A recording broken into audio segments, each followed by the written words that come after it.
नमस्कार दोस्तों, आप सब कैसे हैं। आप सबका स्वागत करते हैं मेरे अपने चैनल वंदना काव्य में। आप सब कैसे हैं बताने के लिए हमेशा की तरह कमेंट बॉक्स में हर हर महादेव जरूर सुनिए। आज आप हमारे चैनल पर सुनेंगे गर्भ कथा, जो हर माता को गर्भावस्था के दौरान जरूर सुनना चाहिए। तो आइए आज हम श्रवण करते हैं गर्भ कथा। गर्भावस्था के दौरान हर माता को प्रहलाद की कथा अपने गर्भ में पल रहे शिशु को जरूर सुनाना चाहिए। प्रहलाद का जन्म दैत्यराज हिरण्यकशिप के घर हुआ था। हिरण्यकशिप असुरों का राजा था, जिसे भगवान विष्णु से गहरी घृणा थी। वह स्वयं को अमर और देवताओं से भी श्रेष्ठ मानता था। हिरण्यकशिप ने कठोर तपस्या कर ब्रह्मा जी से वरदान प्राप्त किया कि न तो वह किसी मनुष्य द्वारा मारा जाएगा, न किसी देवता द्वारा, न दिन में न रात में, न घर में न बाहर, और न ही किसी शास्त्र से। इस वरदान के कारण हिरण्यकशिप अति अहंकारी हो गया और उसने तीनों लोकों में अपना आतंक फैला दिया। उसने विष्णु भक्ति पर प्रतिबंध लगा दिया और सभी को अपनी पूजा करने के लिए बाधित किया। हिरण्यकशिप का पुत्र प्रहलाद बचपन से ही विष्णु भगवान का परम भक्त था। उसकी माता क्याधु जब गर्भवती थी तब उन्होंने ऋषि नारद के आश्रम में समय बिताया। नारद ने उन्हें भगवान विष्णु की महिमा सुनाई, जो प्रहलाद के मन में गर्भकाल से ही घर कर गई। प्रहलाद बड़ा होकर भी भगवान विष्णु का भक्त रहा। उसकी भक्ति इतनी गहरी थी कि वह अपने पिता के अन्यायपूर्ण आदेशों का पालन करने से मना कर देता था। जब हिरण्यकशिप को यह पता चला कि उसका पुत्र भगवान विष्णु का भक्त है, तो वह क्रोधित हो गया। उसने प्रहलाद से पूछा, किसके बल पर तुम मेरी आज्ञा का उल्लंघन करते हो। प्रहलाद ने निफिक्र होकर उत्तर दिया, पिताजी, मैं भगवान विष्णु के बल पर जीवित हूँ। वे ही सृष्टि के पालनकर्ता और सभी के स्वामी हैं। हिरण्यकशिप ने प्रहलाद को अनेक यातनाएं दी, लेकिन प्रहलाद की भक्ति को डिगा नहीं सका। हिरण्यकशिप ने अपने सैनिकों को आदेश दिया कि वे प्रहलाद को एक ऊंची पहाड़ी से नीचे फेंक दें। भगवान विष्णु ने प्रहलाद को अपने दिव्य हाथों से पकड़ लिया और वह सुरक्षित बच गया।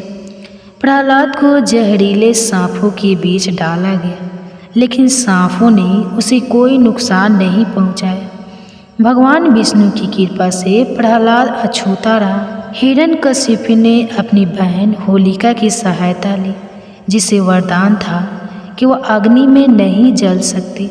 होलिका ने प्रहलाद को गोद में लेकर अग्नि में बैठने की योजना बनाई, लेकिन भगवान विष्णु की कृपा से होलिका जल गई और प्रहलाद सुरक्षित बच गया। हिरण्यकशिप ने प्रहलाद को हाथियों के नीचे डाल दिया, लेकिन हाथियों ने उसे कुचलने से मना कर दिया।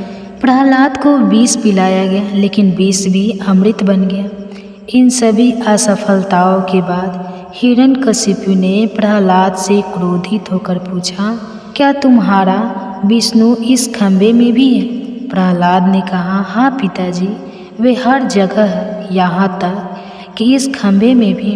हिरण्यकशिप ने क्रोध में खंभे पर प्रहार किया। खंभे से भगवान नरसिंह प्रकट हुए, जो आधे सिंह और आधे मनुष्य के रूप में थे। नरसिंह ने हिरण्यकशिप को न घर के अंदर मारा, न बाहर, बल्कि दहलीज पर, न दिन में न रात में, बल्कि संध्या के समय, न शस्त्र से न अस्त्र से, बल्कि अपने नाखूनों से उसका वध किया। भगवान नरसिंह ने प्रहलाद को आशीर्वाद दिया और कहा, तुमने अपनी भक्ति और सत्य निष्ठा से मुझे प्रसन्न किया है। तुम्हारा जीवन धर्म और न्याय के मार्ग पर चलेगा। प्रहलाद ने अपने पिता के बाद राज्य संभाला और प्रजा का कल्याण किया। उन्होंने अपने जीवन से यह संदेश दिया कि सत्य और भक्ति के मार्ग पर चलने वाला व्यक्ति हमेशा विजय प्राप्त करता है। प्रहलाद की कथा यह सिखाती है कि भगवान का सच्चा भक्त किसी भी प्रकार की कठिनाई या अन्याय के सामने झुकता नहीं है। सभी माताएं एवं बहनों को प्रेगनेंसी के वक्त गर्भावस्था में इस ध्रुव की कथा और प्रहलाद की कथा अवश्य श्रवण करना चाहिए। आप सुनिए ध्रुव की कथा। यहाँ प्रदेश की राजा उत्तानपाद रहते थे। उनकी 2 रानियाँ थी, सुरुचि, सुनीति। सुरुचि बहुत सुंदर थी और राजा को बहुत प्रिय भी थी। उसके पास सुख सुविधाओं की कोई कमी नहीं थी। इसलिए सुरुचि रानी का पुत्र उत्तम भी अपने पिता राजा उत्तानपाद का दुलारा था। राजमहल के बाहरी हिस्से में दूसरी रानी सुनीति रहती थी। उनका स्वभाव महापुरुषों जैसा था। वह धर्म मार्ग पर चलती, सभी के प्रति दया, प्रेम, करुणा का भाव रखती और ऐसा ही आचरण देख उनका पुत्र ध्रुव बड़ा हो रहा था। एक दिन सुबह का समय था। सुबह की लाली धीरे धीरे जाकर भगवान सूर्य का प्रकाश पूरे प्रदेश को प्रकाशित कर रहा था। सभी बच्चे घर के बाहर अपने मित्रों के साथ विभिन्न खेल खेल रहे थे। भीतर राज दरबार सजा हुआ था। राजा उत्तानपाद अपनी प्रिय रानी सुरुचि के साथ सिंहासन पर बैठे थे। वे अपनी गोद में बैठे पुत्र उत्तम को दुलार रहे थे। उसी समय खेलते खेलते ध्रुव भी महल में प्रवेश करता है। पिता को देख उसका मन भी ललचाया। वह अपने पिता की गोद में बैठने, उनका प्यार पाने के लिए ललायित हो गया। वह भी अपने पिता के पास पहुंचा। उसने अपना हाथ राजा के पैरों पर रखा ही था। वह बैठने का प्रयास कर ही रहा था। राजा भी अपने दूसरे पुत्र को दुलार दे उससे पूर्व ही सुरुचि रानी ने उसका हाथ जोर से झटक दिया। रानी बड़े क्रोध से बोली, तुम अपने पिता की गोद में बैठने लायक नहीं हो। तुम अभागी हो। तुम्हें पूरे जीवन पुण्य करने होगा ताकि तुम अपना भाग्य बदल पाओ और मेरी कोख से जन्म लेने का सौभाग्य पाओ। तभी तुम पिता का प्रेम और दुलार पा सकते हो। राजा उत्तानपाद को थोड़ा बुरा लगा, पर वे अपनी प्रिय रानी के विरुद्ध जाने का साहस नहीं कर सकते थे। ध्रुव नन्हा सा बालक अपनी सौतेली माँ की बातें ठीक से तो नहीं समझ पा रहा था, पर वह इतना समझ चुका था कि सबके सम्मुख उसका अपमान हो रहा है और उसमें उसके पिता भी उसका साथ नहीं दे रहे। इसलिए रोता विलख माँ माँ पुकार कर ध्रुव राजमहल के बाहर चला जाता है। पूजा कक्ष में बैठी रानी सुनीति अपने पुत्र की आवाज़ सुनकर कांप गई। वह बाहर भागते हुए गई और अपने बच्चे को सीने से लगा लिया। मन ही मन किसी अप्रिय घटना का सोचकर उसका हृदय भर रहा था। वह धीरे से ध्रुव के दुख का कारण पूछती है। माँ, पिताजी मुझसे बिल्कुल प्यार नहीं करते। वे मुझे अपनी गोद में भी नहीं बैठाते। वे सिर्फ उत्तम को प्यार करते हैं। माँ, ऐसा क्यों? माँ, मैंने क्या नुकसान किया है? उनका क्या मैं इतना बुरा हूँ? माँ, मैं इतना बुरा हूँ? सुनीति ऐसा नहीं कहते बेटा। सुनीति सब समझती थी। फिर उस नन्हे से बालक को कैसे समझाती, क्या बताती कि क्यों उनके पिता ने उन्हें और ध्रुव को इस प्रकार का जीवन दिया है। सुनीति स्थिति को समझाते हुए अपने बेटे को कहती है, मेरे बच्चे, तुम्हारे लिए पिता से श्रेष्ठ गोद और ऊंच सिंहासन सुरक्षित रखा गया है। तुम्हें संसार के सबसे बड़े राजा की गोद में बैठना है। इस तरह कहकर अपने मंदिर में विराजित भगवान नारायण की तस्वीर दिखाती है।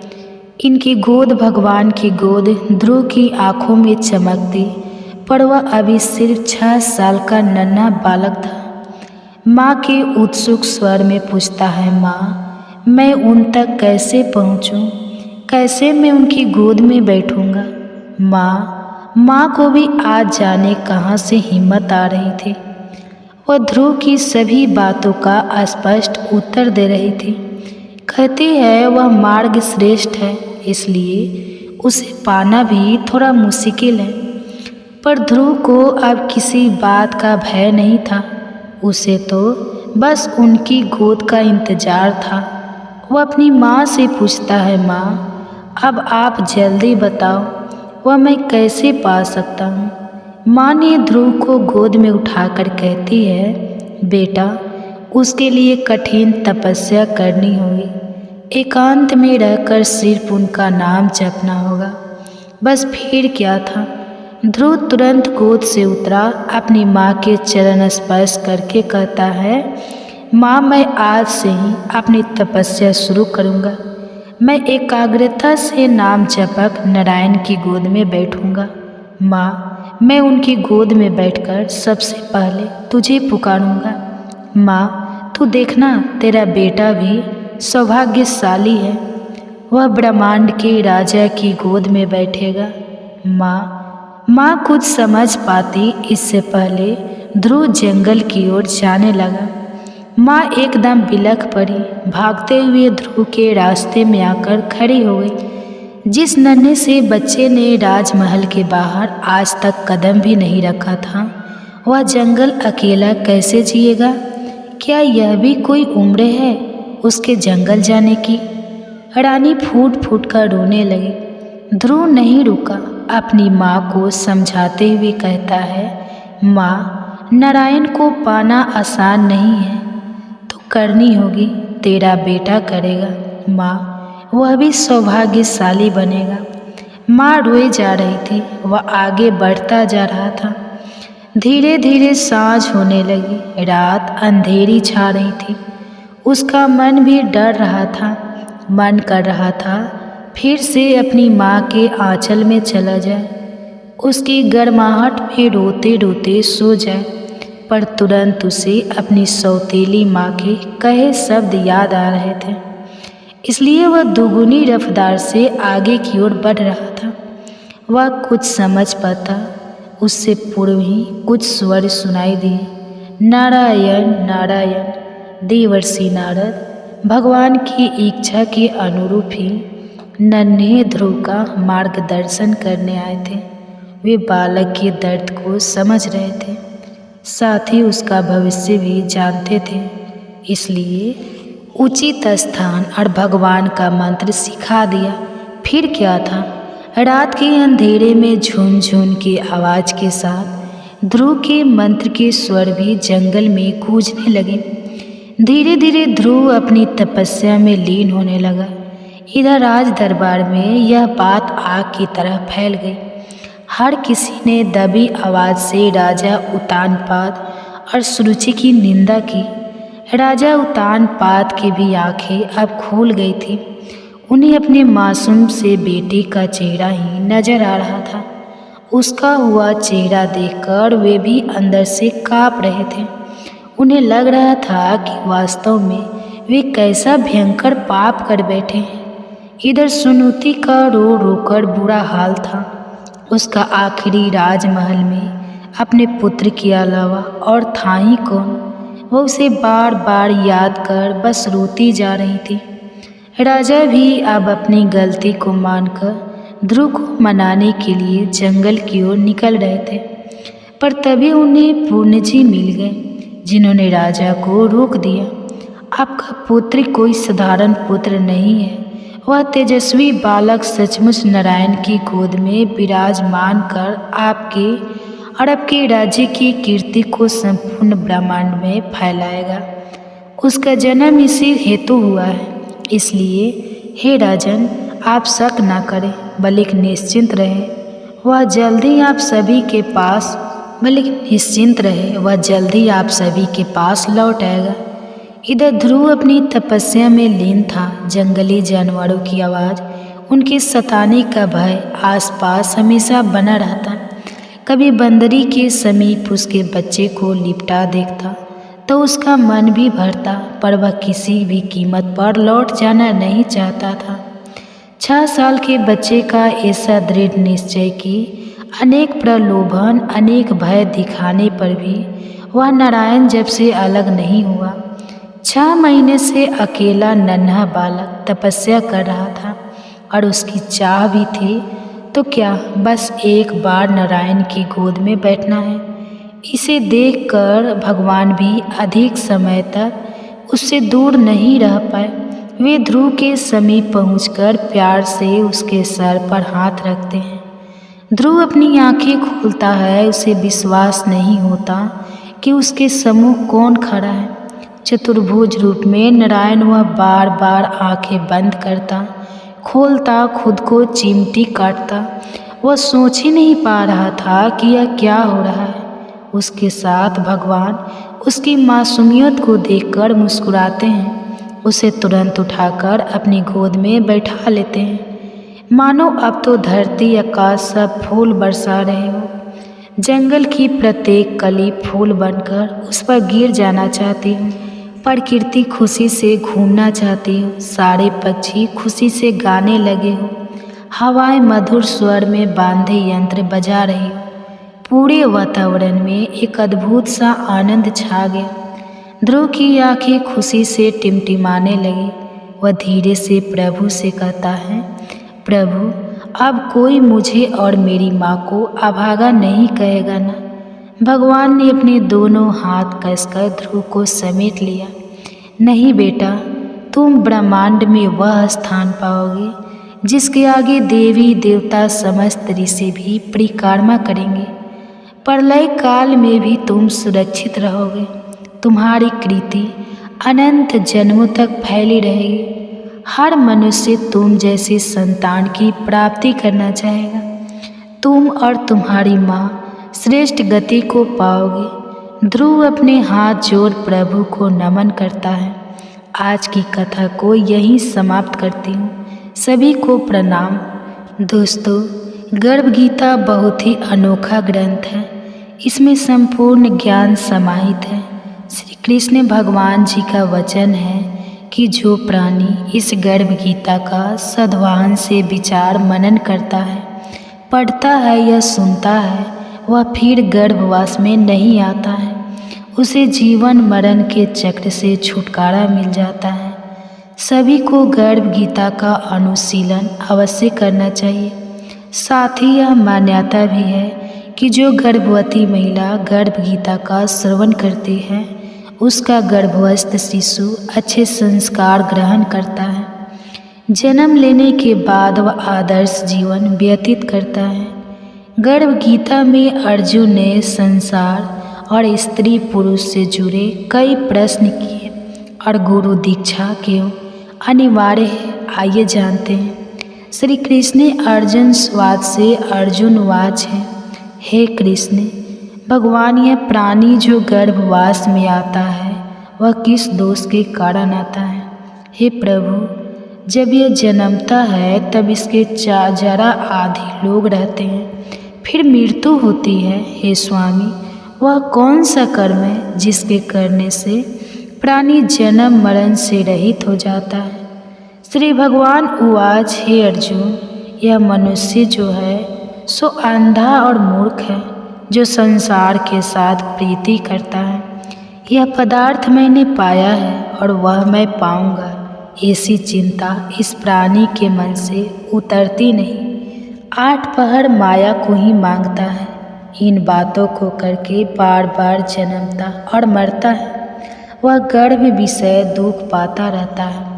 अर्जुन उवाच, हे श्री कृष्ण भगवान, यह मन मदमस्त हाथी को भाती है। कृष्ण तृष्णा इसकी शक्ति है। यह मन तो 5 इंद्रियों के वश में है, काम, क्रोध, लोभ, मोह और अहंकार।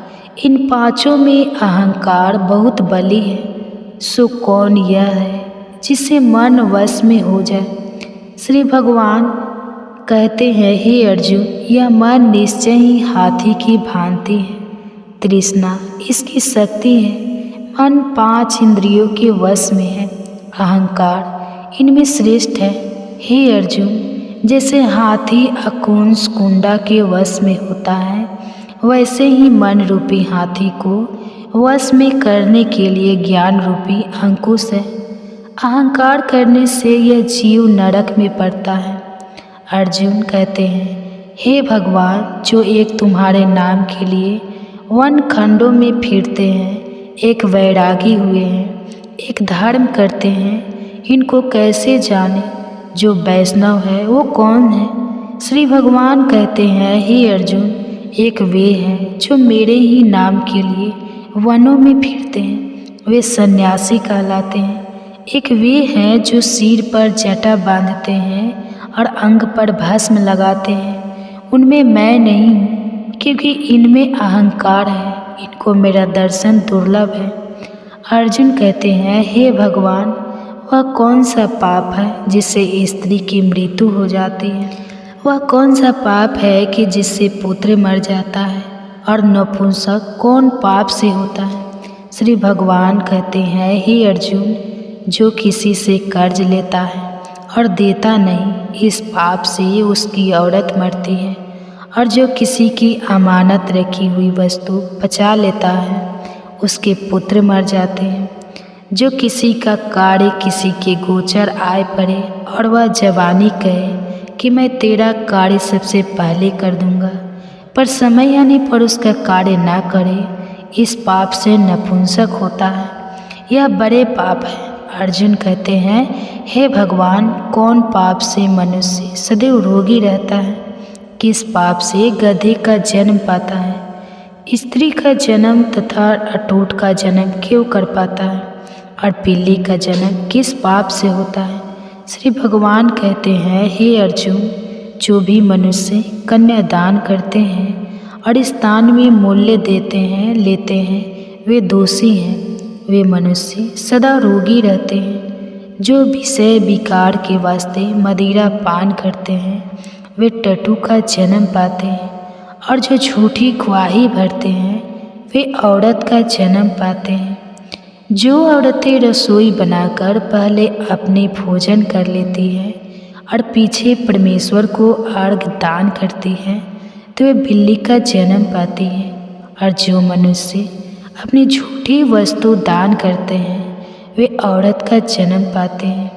वह गुलाम औरतें होती हैं। अर्जुन कहते हैं, हे भगवान, कई मनुष्य को आपने स्वर्ण दिया है, सो उन्होंने कौन सा पुण्य किया है? और कई मनुष्य को आपने हाथी घोड़ा रथ दिए हैं, उन्होंने कौन सा पुण्य किया है?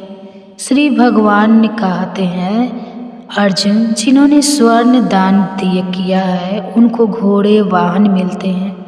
जो परमेश्वर के निमित्त कन्यादान करते हैं, सो पुरुष का जन्म पाते हैं। अर्जुन कहते हैं, भगवान, जिन पुरुषों के अंदर विचित्र देह है, उन्होंने कौन सा पुण्य कार्य किया है? किसी किसी के घर संपत्ति है, कोई विद्यावान है, उन्होंने कौन सा पुण्य कार्य किया है? श्री भगवान कहते हैं, हे अर्जुन, जिन्होंने अन्न दान किया है, उनका सुंदर स्वरूप है। जिन्होंने विद्या दान किया है, वे विद्यावान होता है। जिन्होंने संतों की सेवा की है, वे पुत्रवान होते हैं। अर्जुन कहते हैं, हे भगवान, किसी को धन से प्रीति है, कोई स्त्रियों से प्रीति करता है, इसका क्या कारण है? समझा कर कहिए। श्री भगवान कहते हैं, हे अर्जुन, धन और स्त्री सब नाश रूप है, मेरी भक्ति का नाश नहीं है। अर्जुन कहते हैं, हे भगवान, यह राजपाट किस धर्म के करने से मिलता है? विद्या कौन सा धर्म करने से मिलती है? श्री भगवान कहते हैं, हे अर्जुन, जो प्राणी काशी में निष्काम भक्ति से तप करते हुए देह त्यागता है, वे राजा होते हैं। और जो गुरु की सेवा करते हैं, वे विद्यामान होते हैं। अर्जुन कहते हैं, हे भगवान, किसी को धन अचानक बिना किसी परिश्रम से मिलता है, सो उन्होंने कौन सा पुण्य कार्य किया है? श्री भगवान कहते हैं, हे अर्जुन, जिन्होंने गुप्त दान किया है, उनको धन अचानक मिलता है।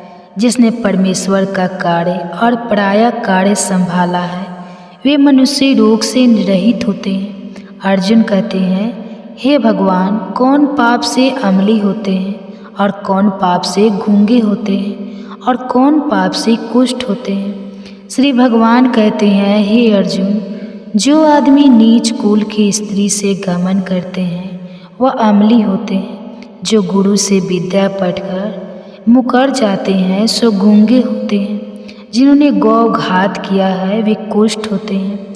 अर्जुन कहते हैं, भगवान, जिस किसी पुरुष की देह में रक्त का विकार होता है वह किस पाप से होता है?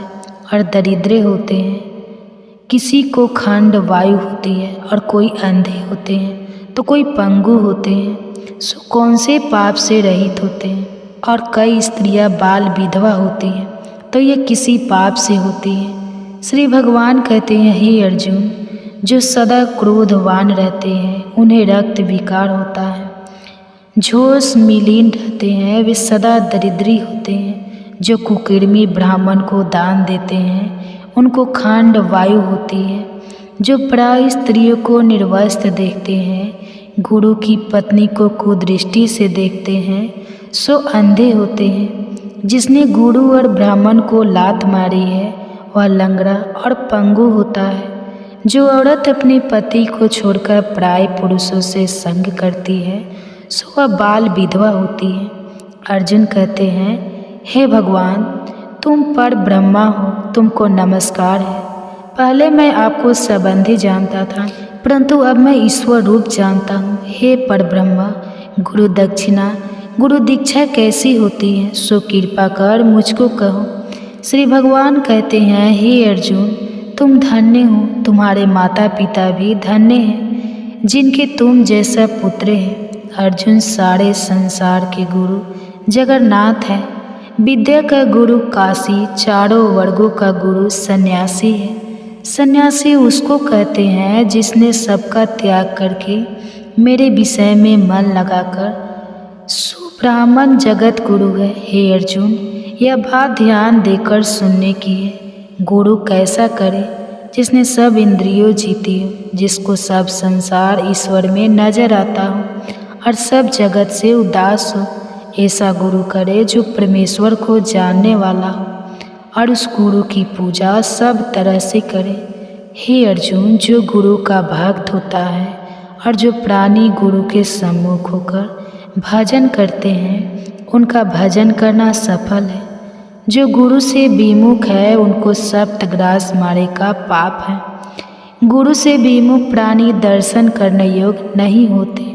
जो गृहस्थ संसार में गुरु के बिना है वह चंडाल के समान है।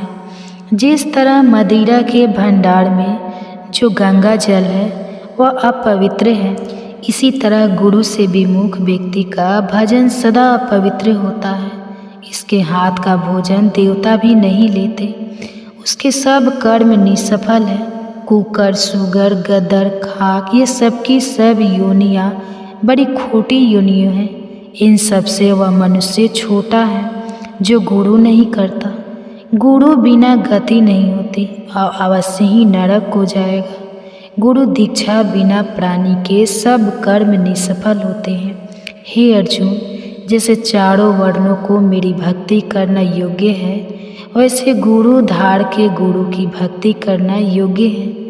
जैसे गंगा नदियों में उत्तम है, सब व्रतों में एकादशी का व्रत श्रेष्ठ है, वैसे ही हे अर्जुन, शुभ कर्मों में गुरु सेवा उत्तम है। गुरु दीक्षा बिना प्राणी पशु योनि पाता है। जो धर्म भी करता है सो पशु योनि में फल भोगता है। वह 84 योनियों में भ्रमण करता रहता है। अर्जुन कहते हैं, हे श्री कृष्ण, भगवान गुरु दीक्षा क्या होती है? श्री भगवान कहते हैं, हे अर्जुन, धन्य जन्म है उसका जिसने यह प्रश्न किया है। तो धन्य है। गुरु दीक्षा के 2 अक्षर है, हरि ओम। इन अक्षरों को गुरु कहते हैं। यह चारों वर्णों को अपनाना श्रेष्ठ है। हे अर्जुन, जो गुरु की सेवा करता है उस पर मेरी प्रसन्नता है। वह 84 योनियों से छूट जाएगा, जन्म मरण से रहित हो, नरक नहीं भोगता। जो प्राणी गुरु की सेवा नहीं करता वह 1.5 करोड़ वर्ष तक नरक भोगता है। जो गुरु की सेवा करता है उसको कोई अश्वमेघ यज्ञ के पुण्य का फल मिलता है। गुरु की सेवा मेरी सेवा है। हे अर्जुन, हमारे तुम्हारे सवाद को जो प्राणी पढ़ेंगे और सुनेंगे वो गर्भ के खोट से बचेंगे, उनकी 84 योनियों वो कट जाएगी। इसी कारण इसका नाम गर्भ गीता ज्ञान है। श्री कृष्ण भगवान जी के मुख से अर्जुन ने श्रवण किया है। गुरु दीक्षा लेना उत्तम कर्म है। उसका फल यह है कि नरक की 84 योनियों से बीच बचा रहता है। भगवान बहुत प्रसन्न होते हैं। जय श्री कृष्ण। राधे राधे। यहीं पर गर्भ गीता ज्ञान समाप्त होता है। ये कथा आपको कैसी लगी कमेंट्स करके ज़रूर लिखिए। अगर कथा अच्छी लगी तो कमेंट्स में हरि का नाम जपते रहें।